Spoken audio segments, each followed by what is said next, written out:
The film was simultaneously able to critique masculinity, but also celebrate it, like brotherly love and the bond that exists between brothers. A lot of movies either have to be like Arnold Schwarzenegger 80s action movie, yeah, dude, guns blazing, or it's like super critical of masculinity. This movie really found a balance of showing what toxic masculinity and then what lovely positive masculinity is. Yes. Literally everything happened because of the dad, but it's like, oh, this curse. No. The curse is a curse of generational trauma, abuse, ego. Did he love his sons? I think he did in terms of extensions of him or his legacy, but not as individuals. Because if he did, then he would have seen... It's a red flag. Because I don't mind it being like overly ham-fisted woke or whatever. I'm fine. Fuck it, whatever. I've been accused of... I just got accused last episode of hating men, which I don't know how the fuck they came to that conclusion. What'd you do? But... Bro, I just said maybe women not property. That's all I said. That's me personally. That's what I said. And they were like, this man hates women. It's a certain few sound bites they really latching on to. Yeah. The nigga said, if you don't do what I want in this exact one element of your wedding, I'm defunding the whole fucking thing. That's the most controlling you my property type shit I've ever heard. Like, now look, let me start with my concession before I go off into why I think he's completely fucking tripping and she's 100% right. He's abusive. He's the worst fucking father this bitch could ever ask for. I got you. Let's Kill go. him. Let's go. Kill him. Put him in prison. Kill him. Shoot his ass in the head. Kill him. Let the demons have him. Yeah. He deserves it. Let God sort it out. Yeah. Let God deal with it. No, because, okay. Yeah. Said I was a whole misandrist. You hear that? You hear that? Oh, yeah. You a whole womanizer and you hate niggas at the same time. Yeah, I was like, I hate everybody. Yeah. I'm a misogynistic misandrist. Yeah. I'm not a bigot. I hate everyone equally. It could never be me. I'm a champion of equality. Fuck all of y'all. Basically a civil rights activist. Pretty much. I hate all you motherfuckers. And father fuckers. And non-binary parental, figure fuckers, whatever. Yeah. Absolutely. And with that being said, shall we go ahead and get into it and introduce this grandiose pod? Let's go. So, welcome everybody to Waving the Red Flag, the #1 dating, relationship, and movie, traumatic wrestling, coverage podcast in the world and known parts of the universe. So here tonight I present to you the enigmatic and sometimes problematic luchador man of mystery known as erectile destruction in certain parts of the globe. Oh, that's me. Okay, I was like, I'm learning all kinds of new things about Mac. I was like, who's this guy he's introducing? What? What the fuck? I was like, how did you know all that about me? What? Yeah. Oh, I got you Mac coming next. He's in the streets. He's known. But before we get to that, Albert couldn't be here with us tonight because he's actually out being a sommelier to lower middle class people, giving tastings and describing fine wines that they could never afford.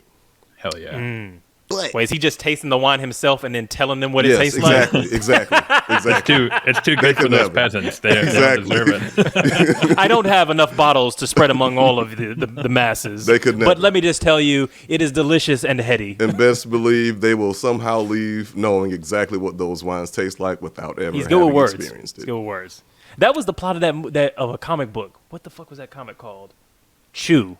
I haven't seen that one. It's okay. The plot is like there's this woman who's a food reviewer, and she's so good at food reviewing that like you literally taste and feel the experience, and she can use it as like an offensive attack because she can describe something that's disgusting and it'll make you vomit. Oh, that's amazing. Ooh, Imagine how else she can use those powers. You think it's sexually? Yeah. Yeah. Nah, the sexting was the voice memo game is crazy. Immaculate. But got you nutting at the office. Tonight, we have a special guest, a renowned internet troubadour, recounting modern-day epics and fables as seen on both the big screen and the small screen. We've got macabre storytelling! And I also have erectile dysfunction, just to make it clear. Well, let's not leave that out. Yeah, it's important. It goes on the CV, all right? At the very last line, it's just so you know there's the erectile dysfunction in case you're wondering. Excel, word processing, penis don't work. That's a soft skill, Yeah. Oh, I saw. Hey, yo. Brilliantly done. Man, Brilliantly came to done. the pod tonight, baby. Let's go. Yes, I'm ready he to did. go. We I'm see ready you. to go. Straight out the gate. HR department. So tonight, man, we are talking about the movie Iron Claw, which, for those that don't know, anybody that's better than me at describing shit, please give like a brief Yo, synopsis. Zac Efron fucked his face up. What you mean Zac This shit Efron is crazy. fucked his face up? Yeah. How you just His jump face is into surgerized. How you just jump into Zac Efron fucked his face up? I was trying to say like what this movie is about real quick. Is that not what it's about? Oh, my fault. I misunderstood what you were asking because that's what the movie was about to me. So I would say it's about if. Okay. Go ahead. What's up? It's about Zac Efron's face being fucked up. That's crazy. But if I'm describing what it's about, it's following like the Von Erichsen's family and like their family curse, like they're a wrestling family all together. So first of all, this like episode is gonna be all spoiler shit. So if you haven't seen it, like just be aware of that. But the Von Erichsens are a wrestling family who were like renowned, and like the father was a wrestler, and they all worked together to like create like a wrestling empire. But as they were doing that, they were just plagued by intergenerational trauma, depression, tragedy. All this fucked up shit happened, and basically just decimated the whole family across like time. They lost themselves to wrestling essentially. And we are about to delve deep all up into that shit. So Zac guts. Efron fucked up his face to portray this role because I damn sure did not know that was Zac Efron didn't know until who the it credits was. rolled. Yeah, I was going to say, you didn't recognize him. You were going to be like... The whole movie. You were like, why are people talking about High School Musical? What does this have to do with anything? Yeah, no, but he didn't do it for this movie He just because it's surgery. Like his face is like that always. Nah, Well, so, yeah. he So got the Lord Farquaad. So I think they're like, not to like get too speculative. I think there are three explanations. One, his explanation when people brought up about it is that he had some sort of like motorcycle accident and he broke his jaw, and during the reconstruction. That's his story. I don't know how much it is true. The second is that he did get some sort of plastic surgery just for vanity and it got botched. Or the third is that he probably on steroids. And given his build in this movie, But steroids don't make your chin like that. They don't do your lip like that. Like his whole face looks different. He got the Kylie Jenner shit. It's filler all in there and all kinds of stuff. So apparently though, because I was the same way, they show if you look at a picture of Conor McGregor, how he used to be till now, apparently HGH, that can actually have a lot of effect on your bone structure. And you'll get this like really thick, like if you look at Conor McGregor now, he most likely abused HGH as well. And yeah, his whole neck is like, it's not even like his chin and his neck. It's just like one neck. Big muscle head. Again, all legends. I mean, look, because they put all the Marvel dudes on that same cocktail. Because Zac Efron basically has like the Marvel face now. Because he looks like Nanjiani. I forget what the dude's first name is. Kumail Nanjiani. Fucking that's the dude another from good The Bear. example. Not the little the British chef dude. The dude who's playing like Adam Warlock, like that guy. Oh, Will Poulter. They gave him Poulter. Yeah, they gave fucking Chris Pratt. Like they give him they pump him full of fucking steroids and give him insert a new jaw in there. Kumail particularly, that was a big, because it was such a drastic jump. Yes. I don't know what they gave him. And he was like, no, I just exercised. It's like, come on, man. Come on, bro. Come on. How many jobs did you do to get that shit? Fuck out of here. Exercising this jaw like every day. Yeah. Came out like the Crimson Chin. Yeah, exactly. The Crimson Chin trained him. Yeah, he must have. He was doing a lot of chin-ups. Yeah, but what y'all think about the movie overall, though? That's true. Yeah, that's a good question. I thought it was amazing. Yeah, as soon as I finished, I thought it was an incredible movie. I was kind of coming into it like I had no idea of the story.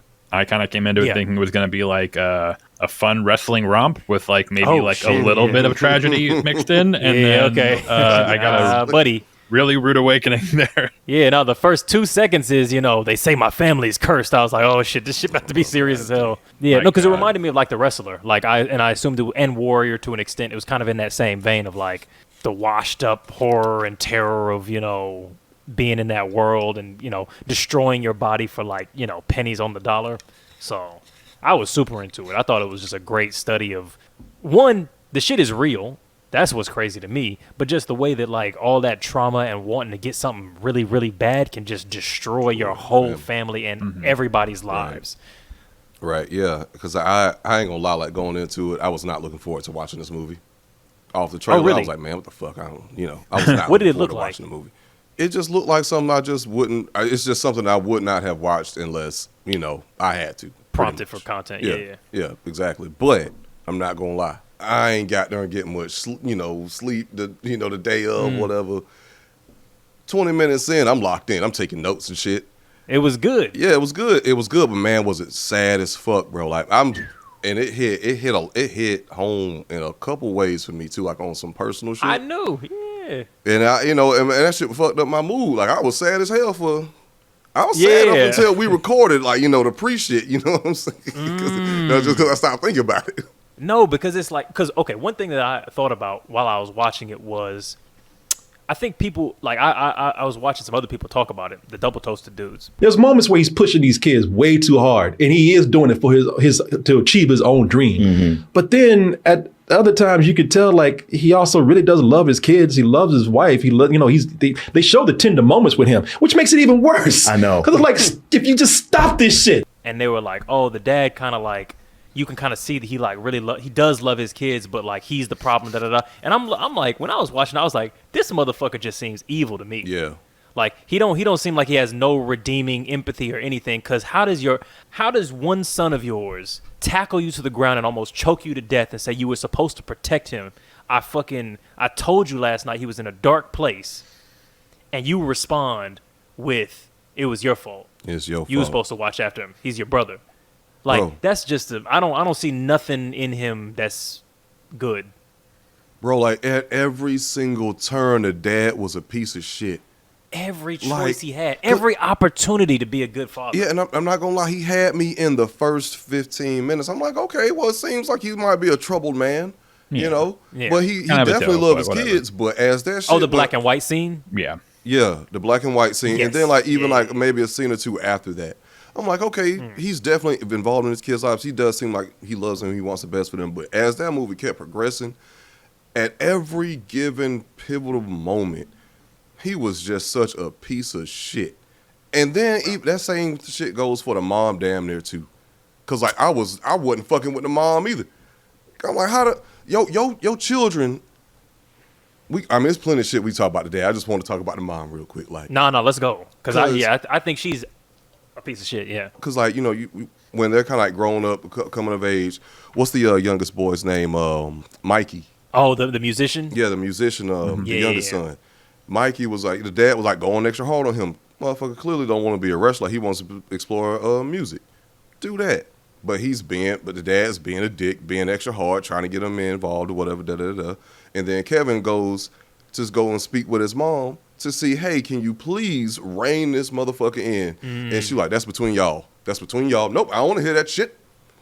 We getting ready for church. Anyway, just putting on my makeup. Oh, okay, it's not a problem. It's like, because it's a very particular kind of neglect, and I wonder, because it's like, I think it's easy in situations like that to be like, oh, she's a victim of him too, and all that kind of stuff. And there's something there, but I think if you're a parent, if your partner's not actively beating your ass, I think you've got a responsibility to resist their abuse of your children. Like, and if you're not standing up, I think at that point, I'm going, you're part of this problem. You're allowing and facilitating this man literally killing 5 boys. Like, actually, I think it was 6 because they left one out from the movie. So it's like, I don't know how I felt about that in particular, that decision. They didn't say. They didn't say what happened. Well, so I think it was sort of like a from what I understand, I think it was Chris. It was the one Chris they left Von out. Erich, I think. Yeah. So he was born, I believe he had asthma. He was on the shorter side, I think like 5'7", and because of these two things, it really kind of prevented him from rising. I think he wanted to be a wrestler, but it kind of prevented him from like rising in the ranks. He just didn't have the build or ability. He couldn't do it. He ended up also shooting himself, I think, in the head. Damn, Is that the real life story? That's or the real life story. That's the real life. That's the real life story. So they didn't. Chris wasn't in the movie. Yeah. Okay. Yeah. Damn. Which is insane when you think about when you watch the movie and you can't even believe that this happened to all three of these boys. And more shit happened. And to think that there was another one, and you're like, oh my God. Yeah, because I'm like, because when shit started getting fucked up, I'm like, this all happened in the span of 2 months. Right, because the baby was like, I was like, yo, the baby is only like 2 now. How is shit still happening? Oh, I do think that was a change. Because like me and my girlfriend, we looked into it after, and that's when we discovered about Chris. They did streamline it. For example, Jeremy Allen White's character, after he wins the title, it makes it look like he goes out. He fucks himself up that night. I think it was like 2 years later or something. Oh, okay. It damn sure did. So like it was the very same night when they said that, hey, they don't want me back. So Kevin, Zac Efron's character was in Kevin. Jeremy Allen White was Kerry. Kerry. It was after, I think, David, who was the brother who died in Tokyo. Yes. After his death, Dickinson. Kerry was that. There's that scene where Kevin wanted to step up, but Kerry, I can do it, Dad. I want to be the one that Flip does the it. coin, and he got to do it. Yeah. So Kerry won. He wins the title because he beat Ric Flair. That was it. He beats Ric Flair. Yeah. In the movie, he literally comes home that night with the belt to like the empty house. It's almost that emptiness of finally achieving your, this big goal, this lifelong goal. And then what do you have to show for it? It's once you've reached that apex, where do you go from there? I think that was something that was also fucking me up about the movie, because they did a good job of like kind of hiding this, even though they talk about it in the movie. But I'm like, isn't this shit all fake? Like, these aren't even, like, y'all are winning shit that isn't even a competition. Like, was my understanding of what the fuck was going on. It's like, oh yeah, we fought hard and we won. It's like, but who's gonna win this is decided before you even step into the ring, if I'm understanding all of what you all have talked about. So the way they were like talking about some of these fights, I was like, what are y'all even training for? Like, some of it was like, just felt silly to me. Well, I mean, they did a good job of like making it to where I didn't think about that much, but that's the thing with wrestling, because like it is very much so scripted, and it's pretty much scripted, but like it's still like these people are like real athletes, trained athletes, professionals that do go out and put their body on the line 100%. every night. They cut themselves and shit. Yeah, to, like get the blood on their face. Yeah, and like a lot of the times, like they do get injured by accident. Like shit happens all the time. yo, But when Zach got slammed on the ground, on concrete. Ooh. yeah, on concrete, Because I was like, I feel for him so much because Yeah. he's so gentle, yeah, he was the most, and it's fucked up because he went through the most shit if you really think about it. And he had the most heart for it, Yeah, because he had that big brother spirit. Like he had to take care of Yeah. everything, but he also did have his own somebody to lean on, of course, and that got really tough for her Yeah. and like his family. But anyway, I think a good way to think about it, because I kind of used to be when I was younger, I kind of downplayed the idea of like, oh, the wrestling is fake, but then you actually see what they go through. It's like, it's fake in terms of like the drama, but not in terms of the physicality. Yeah, I'm not saying that it's not like real in terms of that they're like it's like being a ballerina or something like that. You're going here's the choreography I have to go through, and this requires pushing my body, because that's the whole time I was watching it, I was like, oh, this is ballet. This whole thing feels like Black Swan, like when he's doing that thing in the ring where he's like bouncing himself against the ropes and he's like dropping himself and falling and getting back up. I was like, oh, you're doing dance routine like fucking iterations or whatever. you are such an art student. Yeah. And then, but that's what it was. I mean, that's what you could tell whoever made the movie that they were thinking that same thing. But you're not going in there surprised with the outcome. Like, oh, I lost. Like, you know who's going to lose before you walk in. I think like I think a good way to put it is like, think of it as like if you think of like American Idol, obviously it's supposed to be a singing competition, who has the best voice, but also does personality, does that also take, because like there's that scene where Zac Efron's trying to like ramp up the crowd, and then his brother takes the mic and does it for him, and then he kind of wins over the crowd, and then the father's like, oh no, I think he should do it. He should go first. It's almost like several actors auditioning for a movie who ends up getting it. Kind of like that's that. A victory. Yeah. What you just said was something that I really loved about the movie, is that there were all these moments in between the tragedy, in between the suicides and the deaths and the self-harm and all of that kind of stuff. There were so many moments that felt like this really like slice of life, comfortable, nostalgia, family love. Like just when they go down to like the fucking that local college, and like they're like or like the local wrestling ring, and everybody's like storming in. It reminded me of that scene from like Atlanta where everybody, or ATL rather, where everybody's like coming to the skate rink. Like it was just this like community coming together around a situation thing. And that moment where they're in the backstage and Zac says, why didn't you let me talk? And he's like, oh man, I thought I was helping. You know, but you're right. You really think about how they've been raised and how their father pits them against each other, and like, you know, he's my favorite, but you're second, but the rankings can always change, and you got to push harder. And yeah, your brother died, but it's sick shit.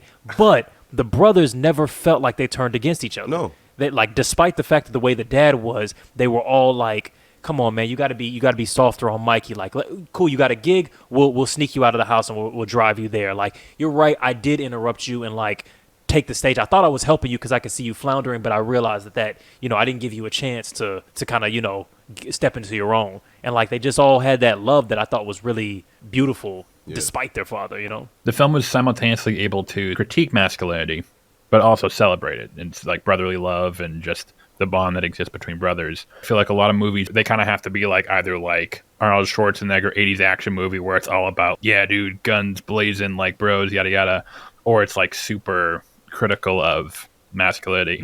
This movie really found a balance of showing what toxic masculinity is and then what lovely positive masculinity is. Yes. Because so much of their brotherhood and the way they like showed up for each other, even the way Zac Efron struggled with, but then eventually did show up for his wife and his children, was like, that's what being a man is. All of that, you know, and like not even just the like, because I feel like sometimes positive masculinity is like, you know, I'm a man, but I garden. And it's like, well, that's not positive masculinity. That's just a man doing something traditionally not masculine. You just like gardening, but, like, yeah, you just like gardening. But, or like, I'm a man, but I also, it's like, something that I liked about the movie is that they showed the positive aspects of shit that is clearly masculine. Like when they were playing football and wrestling with each other and like pushing each other and like, yeah, no, I'm the best, da da da. But it's like, it's a love dance, you know? It's like we're brothers, we're competing. But at the end of the day, we don't want to truly harm each other. Similar to wrestling, this is cooperative, but it's specifically man shit, if that makes sense. But and then like when it comes to like the toxic masculinity portion of it was all throughout the movie when shit started to go left and like, you know, these deaths and tragedies started to happen, and the dad set the tone for the first funeral. Ain't no crying. Take them shades off. Show your face. Yeah. Don't nobody cry. And then like after that, after every fucked up thing happened, you never saw like not one of them cry, but it was mainly focused on Kevin, i.e. Zac Efron. Yeah. And like how he was not crying, but he was clearly in so much pain, but you got all this pain and hurt just pent up and bottled up. You see it building up in Zac Efron, but it's manifesting in his brothers. And like them committing suicide and just not taking care of themselves and trying to push through the pain and whatnot. David died was crazy. Like that's self-harming toxic masculinity, because how I can't imagine vomiting a fucking like bucket of blood into a toilet after being in excruciating pain and being like, nah, I think I'm gonna go to Japan and get some work done. Like, right. You don't want to maybe go to the doctor a little bit? Just to check up? Nah, I'm fine. That was sort of, you know, it was funny because I remember that scene, and I actually, at first I didn't like that scene because, you know, I kept thinking in that scene, well, obviously, like, Kevin is sort of like our POV character, but I kept remembering that scene where he comes home and the father tells him that he died in Tokyo. Yes. I was kind of upset that it was like, oh, why didn't they show us that scene of, you know, him in the hotel room? And then but then I kind of rethought it, and I'm like, I'm glad they didn't, because it shows that sort of the attachment. Like, imagine like getting home and learning that your brother has died, and he wasn't even like by your side. You couldn't even say bye to him. He was thousands of miles away. That loneliness, that isolation of just being in some random hotel room. There was no hospital bed that you come to sit by his side as he passes away. It's just like, yeah, this is some shit that happened on the other side of the planet. Yeah, but he did yesterday. He did get the card from David, thinking that he would be coming home, like you know, and which was fucked up. But it's like after the death, after he found out, like that card came, it was like that's fucked up. But at the same time, it is kind of like some sort of farewell. Like he said, like they kind of got it's like you kind of get to hear your brother's voice in a sense, or experience your brother like after they're gone, which was a gift. That's in and of itself. You know what I mean? It is, because I mean, sadness is a weird fucking thing. Because I've had I've been going back through my emails and stuff to just because you know your inbox gets crazy. Like on paper, you're supposed to have inbox 0, whatever the fuck, but it's like everybody's Gmail got 3,000 fucking emails and the shit. Yeah. 20. God damn. 30K. So yeah. So it's like you got just emails, but I'm scrolling back through them and I'm like, I've got some emails from people who were dead. And it's strange to kind of go like, if I were to write back to this email address, there's nobody on the other end, and like these are the words of and I've even looked at some and I'm like, oh fuck, I didn't get to reply to this one, and I never will, you know what I mean? Like I could, but there's nobody to read it, and it just something about like the way the technology and like writing allows us to like experience people who we've lost is like some wild shit, and it hurts. But yeah, it is a little bit of a gift. It's like, what is it? Love persevering, Yeah. Yeah, that is, my God, all of it. I mean, just so much love persevering, because all of them left notes. They did. That's true. It's a good point, yeah. Some shorter than others, but yeah. Very short. Short. Hey, yo. Peace, bro. I'm going somewhere better than this motherfucker. I think that on was the side, my boy. Yeah. Because obviously, like the film serves as sort of like a tribute to the brothers, particularly with that final scene where they all reunite. And I think that is in part, not to. I think as the film alone is incredible, but looking back, I do think that scene in particular does make Chris's removal from the narrative kind of sting. It kind of feels a little bit because it's. I don't know, it just kind of feels a little strange to think about that like we have that wonderful scene of like all the brothers reuniting in the afterlife. Sixth brother. Except Chris. Yeah, it's kind of... My dumb ass is about to say, well, what if Chris didn't want to be in the movie? No. Right. What the right Chris had objections? He didn't want to show up for rehearsal, so they just, it's fine. Josh thinking everything, it's all, this is a reality TV. They all really killed themselves on this movie. Jeremy Allen White is no longer with us. Yo, also, he killed himself. I don't know if this is how it happened in the real life, because he set him on the table, and I was like, why is his head not fucked up? Like, why is his head not blown off? But he killed himself by shooting himself in the heart? Yeah. I was wondering the same shit, but I thought to myself, like, could that be like symbolism for something like literally being shot through the heart and like not being able to take life anymore, like having this darkness just consuming you, and like you achieve this great thing, but it's not anywhere near good enough. Like your body is deformed and you can't hide it any longer. You're trying to hide this, these deficiencies. And like maybe it's like that was like being shot through the heart to him, and so maybe that was like a literal representation of it. But I don't know. That's I get it, but that shit got to hurt. That's a wild one. Cause I'm like, you got it, cause you kill, you go, not to make fun this of. Hurt. We're not making fun of. Yeah, I mean, that's a wild way to go out, man. I don't think it's distasteful to say that. Like that just shit has to fucking hurt like a motherfucker while you're dying. Like. You shoot yourself in the head and you're gone. I mean, that's why you did it through the heart. You should, that's the same. Can't have a similar effect. That could be an NTKO. Nah, that's what I'm saying. I think you shoot yourself from the heart, and it takes you like a good 5 or 6 seconds to die. It may have also been a matter of maybe he didn't want his mother, or maybe he wanted an open casket or something. That's I think that is that's a good because it did allow for them to do an open casket because he didn't shoot himself in the head.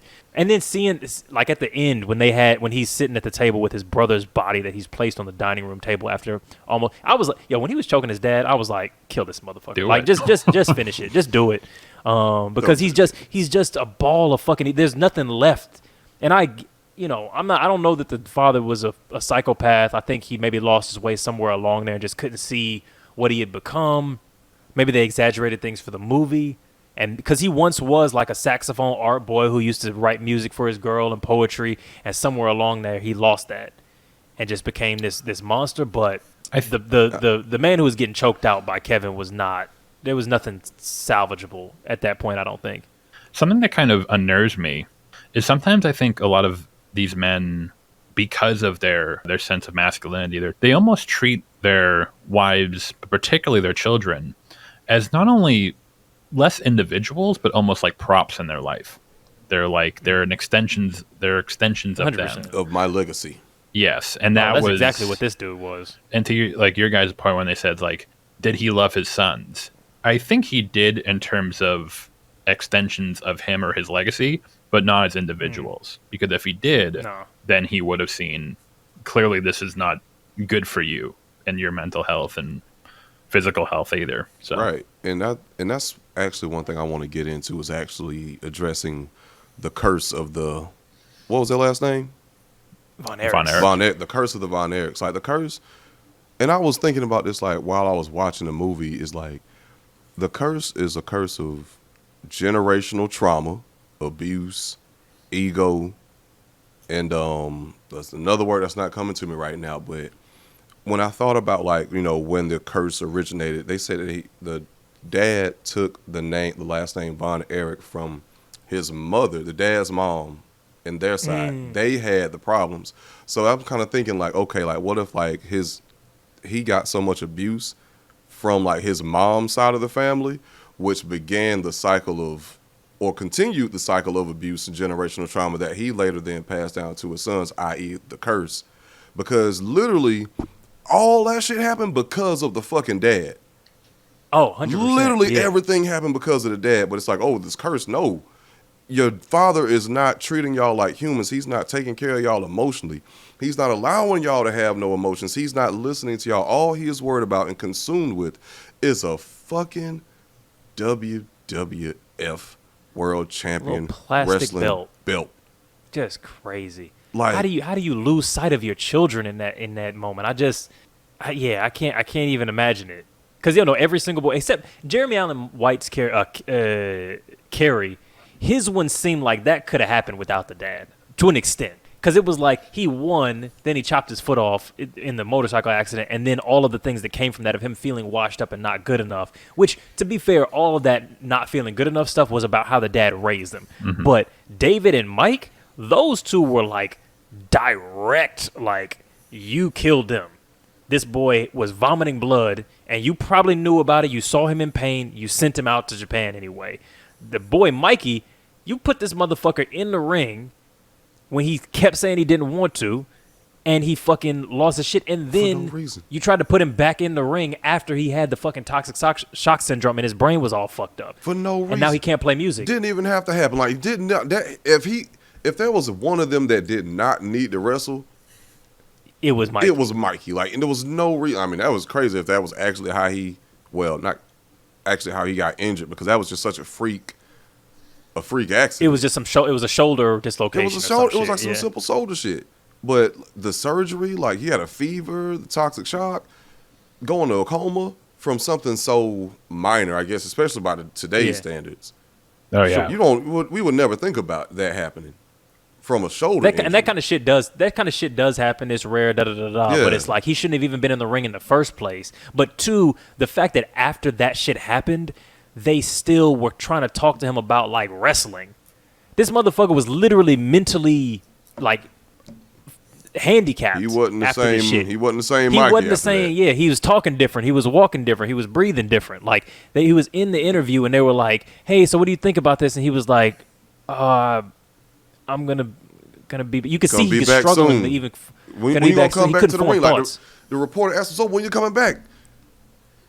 What the fuck you mean? Hey, bro, y'all don't see how he can't even move his hands. Like it was almost darkly comic, where he's like sitting there, barely able to string words. His eyes are kind of slumped over. Like it's like, so when are we getting? It's like, what the fuck? Like, what the hell is wrong with you? Talking about? Serious? I'm injured, and I'm never gonna be better again, probably. And then there's that scene where he tries to play the guitar, and you can be like, "That's don't fuck with me." That's dude. when he's gonna kill himself. That scene because it's like he doesn't have what he was put on this earth to create music, and we get to see him in his element one time. All the girls is feeling him. His bros like took him out one night. We're gonna sneak you out in the pickup truck. We'll push it down the fucking driveway so that mom and dad don't hear. We're gonna go out and have a great night. You're gonna get to be who you want to be. We got to get back to wrestling after this, but you get to be who you want to be.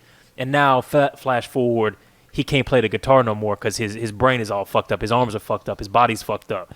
What am I alive for? I'm out of here. Y'all remember the song he was singing that night? Oh no, what was it? Oh, how did it go again? Past the grave forever. He just kept saying that shit. I think that's a real song. Foreshadowing. I do. I think so. Yeah. I do know that the song, to your point, the song, and now that I'm rethinking about it, it's like very dark. The song that plays when they're all walking to like the scene you mentioned when they're all walking to like not the rink, but like the area where they're all hanging out. It's like the 70s, and there's like that big tracking shot. It's "Don't Fear the Reaper" by Blue Oyster Cult, kind of foreshadowing. It's like, oh my god! Like looking back, I'm like, Jesus. I think the last time I was on, or the time before that, we were talking about Whiplash. It's interesting because I kind of got some similar vibes from this film in the sense of being motivated and being driven and having goals is good. Obviously, I think so. Ambition is great, so. And obviously, in order to reach your ambitions, there are times when you have to suffer. You have to go through hardship. You have to go through difficulty. But I think particularly, and this is what I'm sort of scared of with a lot of young men nowadays, is I think a lot of young men almost associate suffering with some sort of like higher purpose. Like the more I'm suffering, the harder my life is. It's all going to be worth it for something. It's all going to be towards something. Do you think there's a little bit of truth to that? Because I was having this discussion with someone the other day. I was talking about, you ever seen that, I think it's like a coming of age practice where they've got this like wicker basket like mitten, and it's got a bunch of ants in it. And you put your hand inside of the mitten, and the ants bite you on your hand, and it hurts really, really, really bad. Like some of the worst pain you ever experienced in your life, like your hand being dipped in lava. And it's meant to be kind of transformational. And I kind of think like, I see the value of pain to some extent. I see the value of being able to toughen yourself to pain, or kind of sacrifice a little bit of yourself to your goals and things like that. I think you think maybe otherwise, or I think I think like pain and suffering, like obviously, like, you know, if you're working out, obviously it sucks, you're tired, your muscles are sore, but it's all to achieve a goal, to reach a certain end goal. The issue is that what happens when you kind of get lost, when you sort of and kind of very much like the men in the movie are doing, where they're all striving for this, like you said, the championship, but like, what happens when I get it, as we saw with Kerry, where he just, the night of winning it, he just, he realized his brother was still dead. He just didn't really have anything left. Or two, how much is too much? How much mental anguish? How much sacrifice to your personal life, to your mental well-being?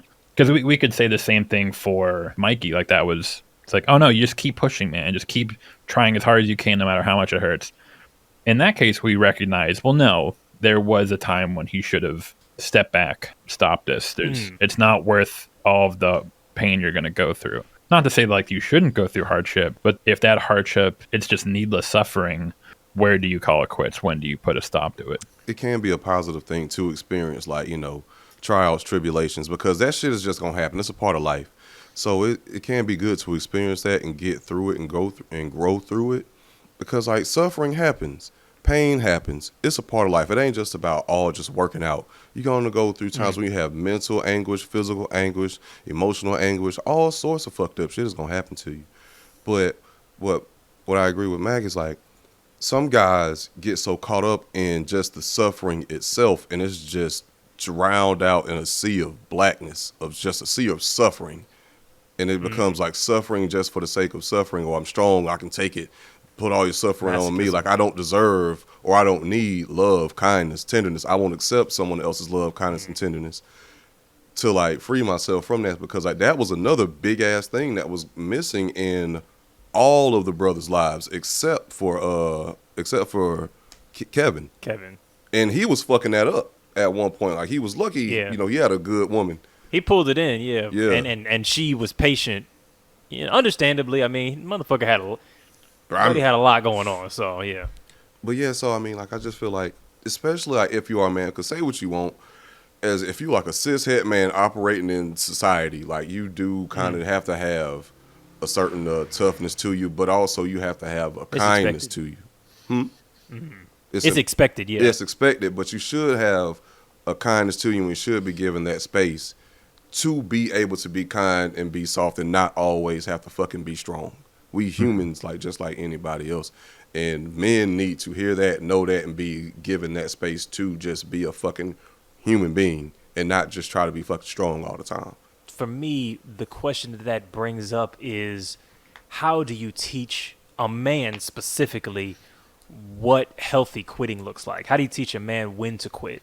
How do you give him space when you're raising him, for instance, to go? Because that's the thing that I struggle with, because there's elements of what the father did. Like, I think that the way the father conducted himself just went all the way off the deep end straight into evil. But I've seen so many other portrayals of fathers where it's like, this is kind of on the fence, because sometimes you do have to push the people that you're responsible for to go a little bit beyond what they might have otherwise. You know, your kid, they scratch their knee one time in soccer practice and they go, I never want to play soccer again. And you kind of have to go, look, I know it seems like this is the end of the world, but in the larger context of your life, you're going to have more situations than this, and I want you to try again. If you want to quit again by next summer, then we can quit. So how do you provide that space to be like, look, Mikey, you maybe want to play music, but let's be realistic here. By the time you get through university, you suck. By the time you get through university, you lose your hair. You know what I'm saying? You're not particularly handsome. You're really low-key not that good at it. Cool, you're going to get some pussy in college because people like musicians. And then what do you have? But this wrestling shit, this has been feeding our family for generations. Are you sure you want to give it a try? Now, still at the other side of this, I don't think that can you make a living from this is the end all be all of what you should encourage your children to do. I think that's also toxic thinking. But sometimes you got to push them a little bit. But when do you know when to quit? Or how do you find ways to balance? So, like, for example, one thing that I often hear when I would be arguing, like, for women entering, like, STEM fields, it can be very discouraging for a woman to go into, say, like, maybe she really wants to be a STEM major, or mathematics or physics, whatever, and she kind of has to deal with the deridement of her male peers who don't want to see her there. Yeah. And one of the arguments that people often use is, if that was enough to discourage her, then maybe she didn't want it hard enough. Maybe she wasn't. Bullshit, yeah. But that's, yeah, exactly, where it's like, in some cases, it's like, yeah, you do have to put up with bullshit. Yeah, you do have to put up with, like, what people say, what they think, and you kind of have to overcome that, of course.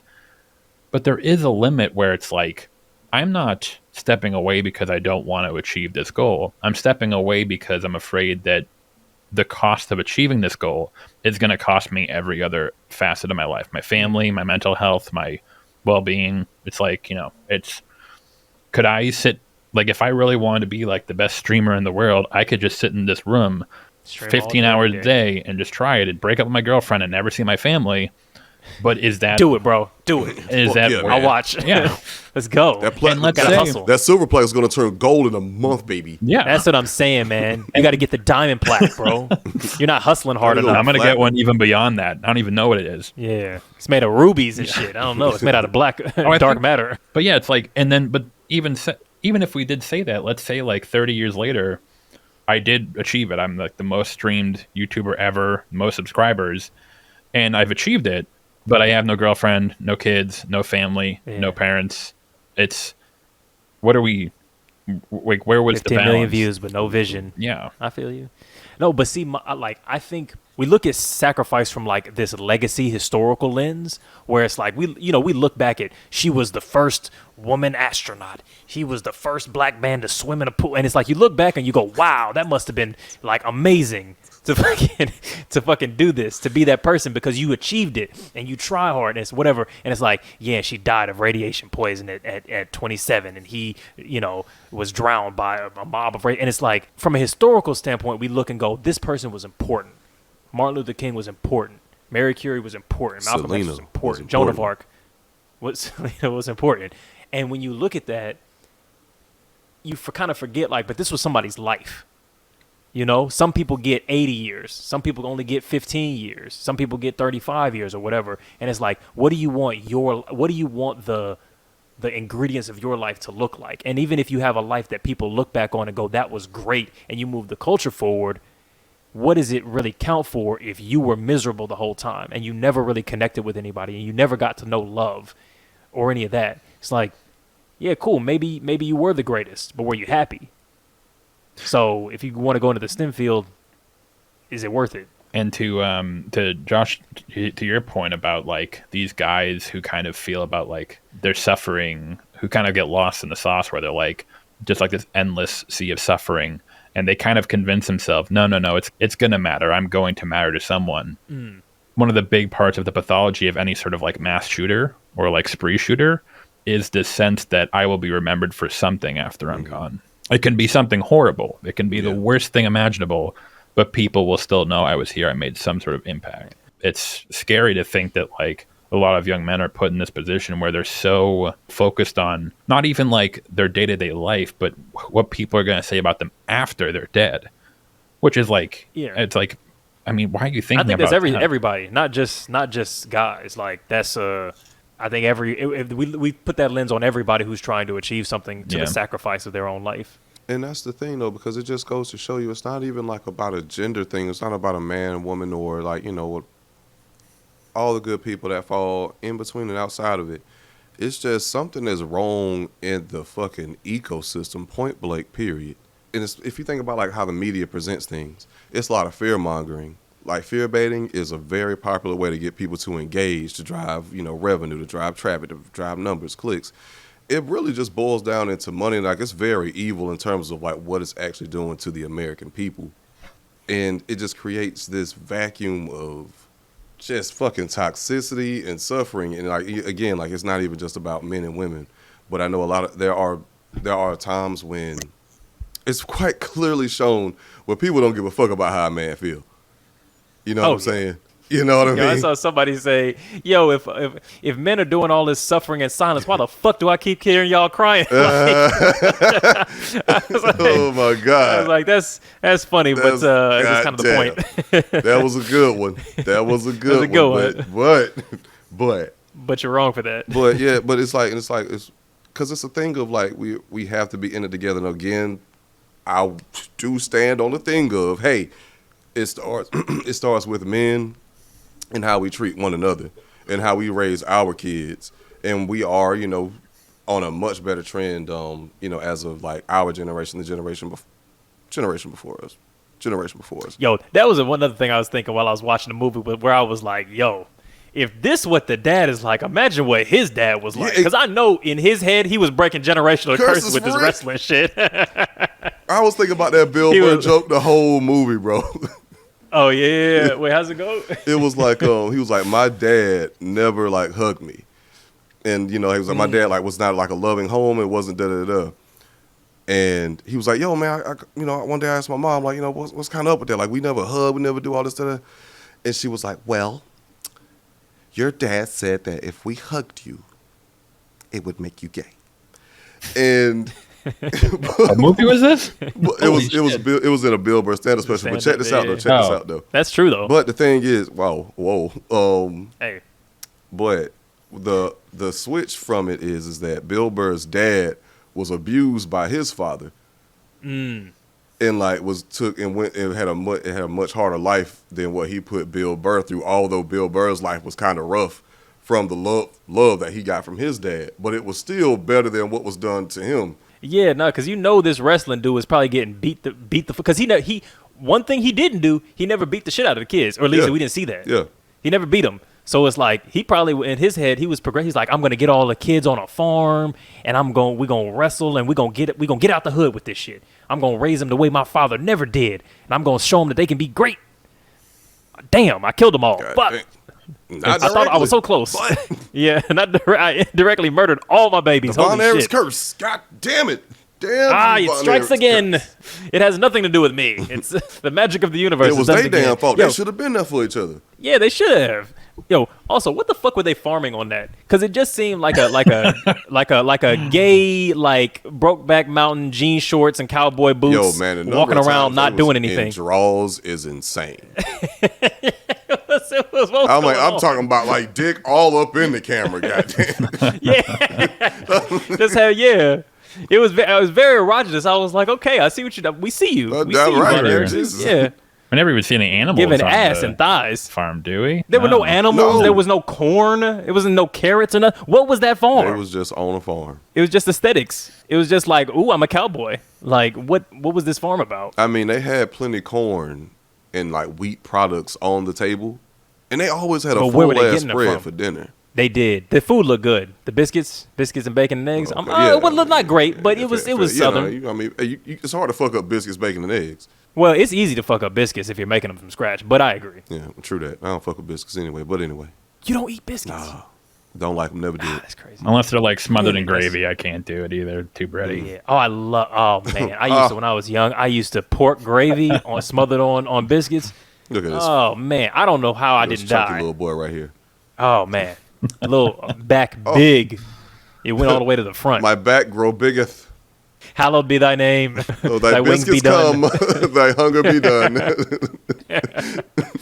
In my bed as it is in heaven. Yeah, yeah. I don't know what the fuck was going on with that farm. I don't know what was going on with that farm. Yeah, no. Yo, do y'all think that Kevin should have got his family out of wrestling entirely? Because that was the thing that I was thinking, where I was like, because they show you that, like in the credits, they show you like they still on that wrestling shit. They're all wrestlers. They're all still all of that. And he's still teaching the kids how to wrestle and all that. And I'm like, man, it reminds me of soul food. Like you. We're gonna pause this for the benefit of all y'all who never saw Soul Food. Soul Food is a movie about a big, humongous black grandmother, aptly named Big Mama. Big Mama demonstrates her love by feeding herself and her offspring enormous amounts of pig lard. Then, get this, Big Mama's arteries are so clogged, they gotta amputate her arm. It was her leg. Right, okay, whatever, leg. Then, she dies of a heart attack. Or another stroke, or something. God called her home. And what does the family do after she dies? They get together for a Sunday dinner and eat the same food that just killed Big Mama. The same food! They didn't learn a lesson. Nobody went on a diet, and that's the end of the movie. All that shit happened, and y'all still doing the same shit to kill the whole family. Yeah. It's like a different drive and motivation behind it now, though. Like, Yeah. because his That's a good dad point. was on some, we getting this belt or we dying trying, each and every one of y'all. Oh, it's only one left now. And I guess it's up to you. yeah. So yeah, so the whole motivation behind it is totally different because like they love the sport of wrestling and he loved wrestling with his brothers. So I can understand passing that on without the crazy expectations. I guess then that raises the question of like, how long after a funeral do you get back to business? That motherfucker got back to business the same night, nigga. No, it was during the service. He was like, so look, they was still in the fucking suits. They was like, but in they the was back, at like, home though. They was still they got back home, but they Yeah. was still in the suits. But Mac, you was about Still to had say a something. fucking tie on. It's hard because like is keeping himself and his children from doing something they might potentially love, is that kind of letting the father win?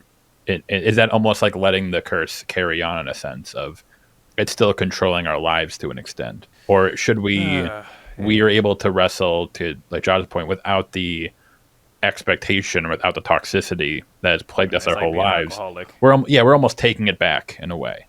We're taking No, I think that's wrestling good. back. I agree. Yeah, I don't know. But wrestling does seem like it actually inherently seems like an injurious kind of practice. From much like a I don't know if they still physical. from a physical Aspect, yeah. perspective. Like it's like you're cutting yourself and you're injuring yourself and you're slamming your body down. You're doing all this kind of stuff. And it's like this shit just isn't good for you. I mean, no. At the beginning, I thought Zac Efron I thought he had got paralyzed. I was like, oh wait, we getting straight into the curse. We like get when he got straight slammed on the into ground. curse. Yo, god. Yeah, I was like, this is the first fight. He's already gone. But yeah.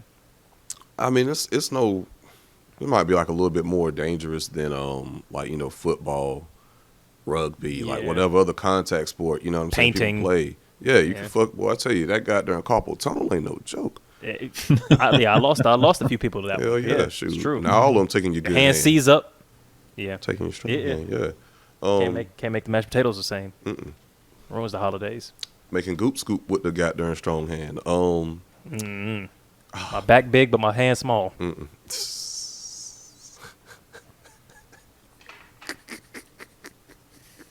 A big back and a small hand is a crazy combination. Goddamn. You're just shoveling it in Yo. 1 teaspoon at a time. Ooh wee. Love in every bite. Goddamn. Yeah. But one part that did kind of, I don't want to say take me out, but I just kind of took me by surprise was the scene where, was it when Ric Flair comes up to Efron after he loses the fight, I think, And we have like an extended scene of the dude doing kind of like the Ric Flair. Yeah. And I didn't really get that part. I was like, I didn't really understand was it supposed to show like Ric Flair is someone who's like, look, man, wrestling's awesome and fun, and then they're sitting there like miserable. They're supposed to be I love that enjoying scene. this, but Because apparently Ric Flair didn't fuck with that scene, but I was like, he's the realest. Because his view seemed like the healthiest. Like, y'all niggas really back here crying, and bro, it's fake. Like, what are we doing? Yeah. Like, chill. Let's go get a beer. And they were like, nah, we got to be sad and suffer because you beat us. What you mean I beat you? It wasn't a fight. So, They told us who was going to give you a win. rematch anytime Any you want, day. baby. You a crazy like, motherfucker. You Let's great. get Let's grab a fucked up. drink. it almost I was like, this is the healthiest person in this movie. It is clearly not, but okay, but yeah. That's what I. like it almost I'm made the tripping. whole. It almost made everything more like not humorous, but like Absurd, ironically, like- ironically absurd. The fact that like I think it would have been just as absurd if they were talking about like the Super Bowl or the Stanley Cup, but the fact that it's like we're talking about like professional wrestling here, and we're getting so. It's just, oh my God, and you ruined your life over this? Even if you get it, it's just this. It's like, And the daddy was like, at first, this motherfucker was just trying to get the regional belt, not even the worldwide belt. Like, it just, the goal post just kept getting moved. He just kept getting greedier with it. But anyway, but no, like that Ric Flair, I'm glad you brought that up. Because I did not care for the person that played Ric Flair. I didn't like the Ric Flair's monologue. Like, that dude, they could have got Will Ferrell from Eastbound and Down to play Ric Flair in that movie if they cast him. Ric Flair. Yeah, that wasn't my nature So you boy. didn't like it? It just did. I was not getting the real nature boy from him, from that performance. That's what it was. Not the stealing and dealing, styling and profiling, mile high shit flying. Whoa! Like I wasn't. He wasn't delivering. He wasn't giving. He wasn't giving. Interesting thing about Ric Flair though, if I'm not mistaken, and please forgive me if I'm misspeaking here, I think he might have lost his son to a suicide. Or I know his son for a fact. Flair? Yeah, or I know for a fact his son died. let's see. Because he had like problems with drugs, if I'm not mistaken. Or it was an overdose or something like that. Might have been an overdose. But he definitely lost a son and that fucked him up. Oh, yeah. Reed Flair. Flair was found dead in his bed at a residence inn in South Park neighborhood of Charlotte. 25 years old, drug overdose of heroin, and traces of prescription tranquilizers. So it looks like it was an accidental overdose when he was 25 years old. Fuck. Yeah. Kind of on some similar, I don't want to say similar, but, tragedy of losing a child. But like he was telling the story about their relationship on Club Shay Shay. And he broke down and was crying about it. It was very emotional. Yeah, I can't imagine losing a kid. I don't know how you even come back from that. And I know most people really kind of don't. Like, it destroys your relationships, and you feel guilty for having happy moments and shit like that. So I don't know. That's tough. I suppose at some point you do move past it, but I don't think you ever necessarily move past it. It's just a thing of life goes on, and you have no choice. Either you sit and wallow in it and destroy yourself and the people around you, or you find a way to cope and find happiness throughout like the days, and also forgive yourself. you go back to work. Yeah, like, but yeah, I know a lot of people say like that's the worst thing. Like a parent should never bury their child. Yeah, because apparently back in the day, that used to just be what would happen. Like, you would have 5 or 6 kids, and like only 2 of them are gonna make it out. And so I don't know what their grief looked like back in those days when you just a bunch of your kids die. Because nowadays we only have 1, so that's different. Like nobody, when it comes to like it's like your mortality, no one ever wants to think about it. Like, not at least the majority of people like don't want to think about it. And I'm not trying to do all that. Right, because I mean like it's crazy because.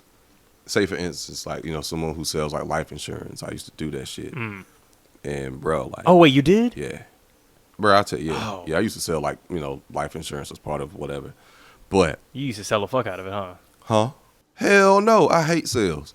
But it's just difficult to have. What about when you die, sir? I don't want to think about that. Right, it's like what I'm saying. Okay, hey, sorry. Do you have anything set up? Because if you don't have anything set up, because black people, we're the number one like group, and that's forced to pass the hat after a loved one dies, and and that puts our loved ones in a tough situation. They're like, oh man, I hear you. How much is it gonna be? Well, good sir, that's gonna be an extra $280 a month for this permanent life insurance. You know what I'm saying? So, but anyway, I digress. It's just when people think about their mortality, it's not a pleasant conversation, and a lot of people don't want to think about it, especially in terms of like finances that come along with it. But anyway, no, I'm not trying to. Yeah, because it just I don't like thinking about less so now, but I do not like the idea of planning shit in a world where I'm not even there. I'm like, I'm dead, bro. I'm dead. It's very straight. Or it's we're talking about, especially like funeral. I feel if my girlfriend, if I were to die, and my girlfriend spent more than like $50 on a funeral for me, I'd be pissed. Like, use that money, go on a vacation.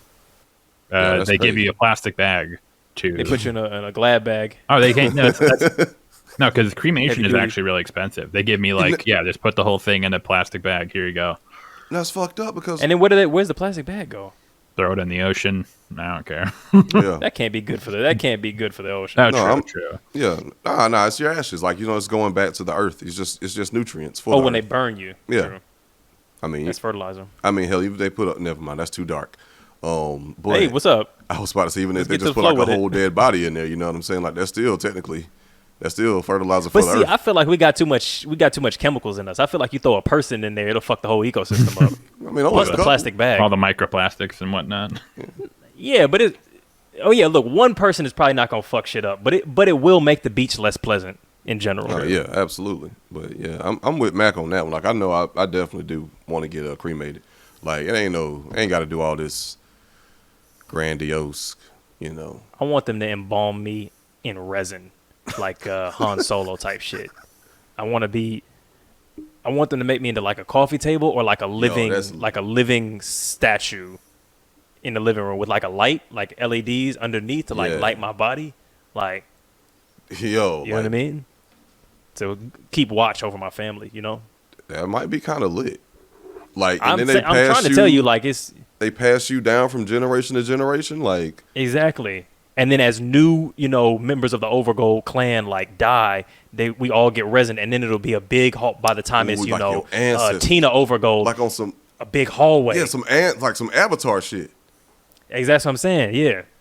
You can come in, activate us. You know what I mean? Like it would be the hall of the Overgolds. Oh man, it'd be. I fuck with. I'm down with that. I can imagine like 200 years down the line, like your great grandchild or some shit is getting bullied, and then he just enters into the Overgold state, and then like all of y'all in the resin just eyes light up, and then then he just starts getting like all these verbal breakdancing, karate skills and shit.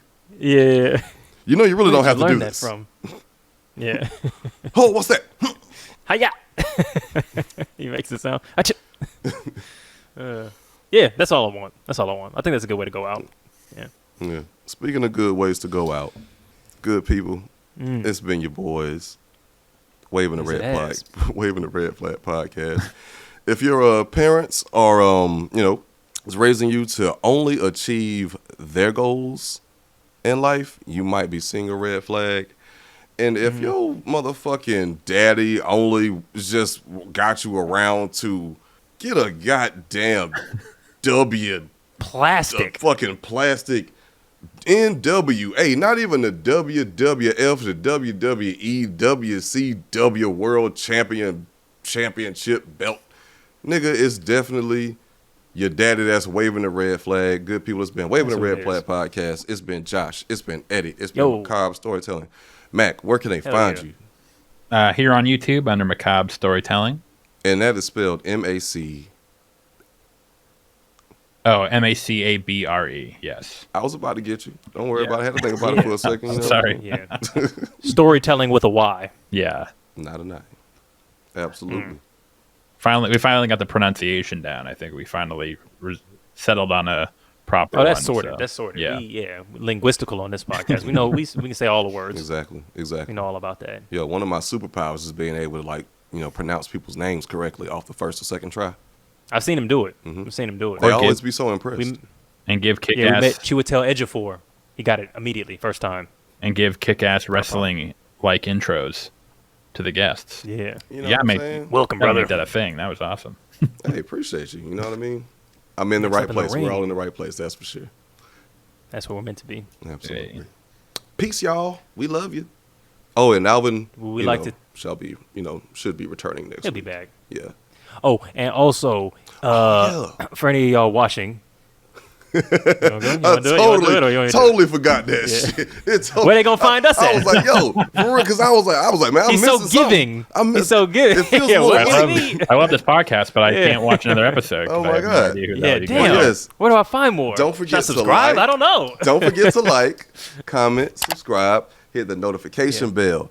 Join the communities across the platforms if you have not done so already. The benefit of it is that you would get additional content and outtakes, access to the lives, all that good stuff is in the memberships across our platforms, such as, of course, YouTube, Spotify, and where else you fuck with us and listen to us at. So, yeah, we'll see you around. That's it. Patreon, all those. That's it. Patreon, all Yeah. that good stuff. It's the Iron Claw. It's the Iron Claw. You gotta put pressure on his skull, man. Jesus. Yo, you saw how old Like boy, this. I never- Like this. You saw how David powered it up when he put the one hand over the claw, nigga. Oh shit. What exactly Ratchet. was he doing? Was it just digging your He was fingers? just squeezing their noggin a little Okay, bit. yeah. He was just Yeah. squeezing their noggin a little bit. Yeah. Whoop, whoop, whoop, whoop, whoop. With I the- got you. With the sealer from the purple, color purple hands. He was really just blessing them. You know what I'm saying? He was putting the Holy Spirit in them. Speaking in tongues and shit. Exactly. Yeah, Mama Nashe, Mama Nasha. What is Knock it to the pain ground. without pleasure? Hallelujah. Praise the Lord. It's the Iron Claw. It's the Iron Claw.